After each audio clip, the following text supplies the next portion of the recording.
ये भगवान संकेत देते हैं, इसलिए भगवान ने माटी का भक्षण किया है। एकदा गृहदासीसु यशोदानंद गेहिनी कर्मांतर नियुक्तासु निर्ममंत स्वयं ददी। एक दिन माँ यशोदा ने जितनी भी दासियां थी सबको घर के कार्यों में लगा दिया। तुम घर का कार्य करो, आज मैं स्वयं अपने बच्चे के लिए मक्खन बनाऊंगी। और माँ स्वयं मक्खन बना रही है, मंथन कर रही है, और वैसे ही भगवान का स्मरण भी हो रहा है कि क्या कह रहे हैं। और व्यास जी चुपके चुपके देख रहे हैं और लिख रहे हैं, वासा ऋतुकति तटे बिप्रति सूत्रनध्वा पुत्र स्नेह नुतकुच युगम जातकम पांच शुभ्रो। इतनी सुंदर लग रही है यशोदा जी, रेशमी लहंगा पहना हुआ है। भगवान अपने पुत्र से इतना प्रेम कर रही हैं, इतना प्रेम करते कि दूध स्वतः ही बह रहा है।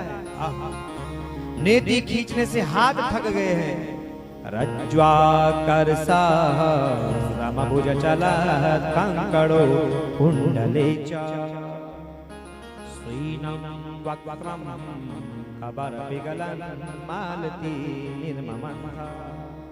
जब नेति खींच रही हैं तो हाथों के कंगन बज रहे हैं, कानों के कर्णफूल हिल रहे हैं, मुख पर पसीने की बूंद है, चोटी में मालती के पुष्प हैं, धीरे धीरे नीचे गिर रहे हैं।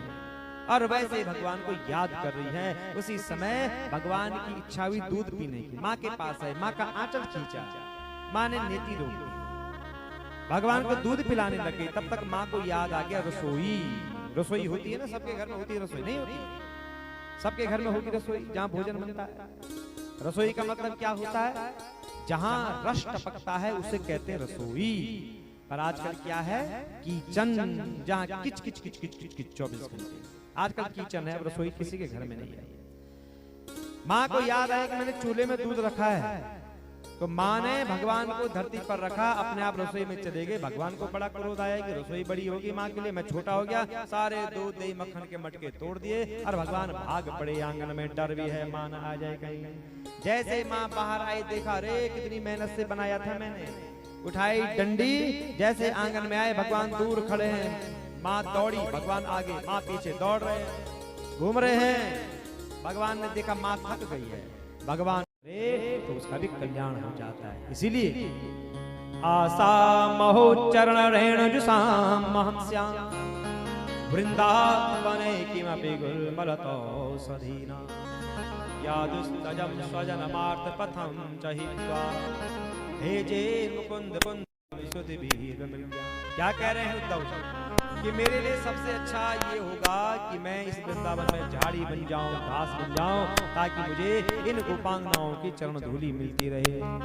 वंदे नंद ब्रजस्त्रीणां पादोरेणुमवीक्षणसा याशां हरिगतोत्कीर्तां पुनाति भुवनत्रयां। नंद बाबा के ब्रज में रहने वाली गोपांगनाओं की चरण धूलि को मैं प्रणाम करता अपने माथे पर धारण करता हूँ। क्या भगवान श्री कृष्ण का गुणानुवाद किया है, जिसने पूरे संसार को पवित्र कर दिया है। इस प्रकार 6 महीने तक जाने नहीं दिया। एक दिन देखा गोपियां सो रही हैं, माँ यशोदा बाबा नंद जी से विदाई मांगी। माँ यशोदा ने कलेवा दिया, आए मथुरा में भगवान श्री कृष्ण को मिले लो। माँ ने दिया है कलेवा, कलेवा खोल करके देखा तो रो पड़े मक्खन देखकर। क्या हुआ? माँ याद आ गई, बाबा याद आ गई, गोपियां याद आ गई, गाय याद आ गई। उद्धव जी ने कहा याद आ गई ना, कैसी तड़प हो रही है, बहुत तड़प हो रही है। ऐसे वो भी तड़प रहे हैं, जाओ मिल करके आओ उनको। भगवान ने कहा जाऊंगा उद्धव, जाऊंगा मैं मिलने के लिए, अवश्य जाऊंगा। यह है भगवान का प्रेम, यह है भगवान की कथा जो समस्त व्यथाओं को हरती है। सच में अगर जीवन में प्रेम नहीं है तो भगवान को प्राप्त करना भी बहुत कठिन है। ये कथाएं जीवन को जीना सिखाती है, ये कथा मरना सिखाती है। देखो जीवन हमारा जैसे हो कोई बात नहीं, एक रोटी में भी चल जाएगा, है कि नहीं? अरे जीने के लिए तो लोग आजकल क्या कर रहे हैं, डाइटिंग कर रहे हैं, नहीं कर रहे हैं, कम खा रहे हैं, हम जीवित रहेंगे। और शास्त्र ने तो पहले ही बोल दिया है भजन बढ़ाओ भोजन कम करो। हमारे नीरज जी भी हंस रहे हैं, ये भी डाइटिंग कर रहे हैं आजकल। दिन में 1 किलो आलू खा रहे हैं और कह रहे हैं डाइटिंग कर रहे हैं, मुस्कुरा रहे हैं। डाइटिंग नहीं करनी चाहिए। भगवान ने भेजा है खूब खाओ ना। भगवान बाद में बोलेगा लो क्या ते भेज समझ देते हो, तो डाइटिंग करने के खाओ, अच्छा खाओ, खाना है खूब, ऐसा खाओ जिससे कि व्याधि ना हो, जिससे रोग ना हो, स्वच्छ शुद्ध खाओ, अच्छा खाओ, अच्छा पहनो, अच्छा रहन सहन रखो, अच्छा जो है कि अपने को बनाओ। तो सबसे बढ़कर है प्रेम, प्रेम से बढ़कर के दुनिया में कुछ भी नहीं है। भगवान को पाना है तो प्रेम करो। अब कथा कितने दिन की रह गई है।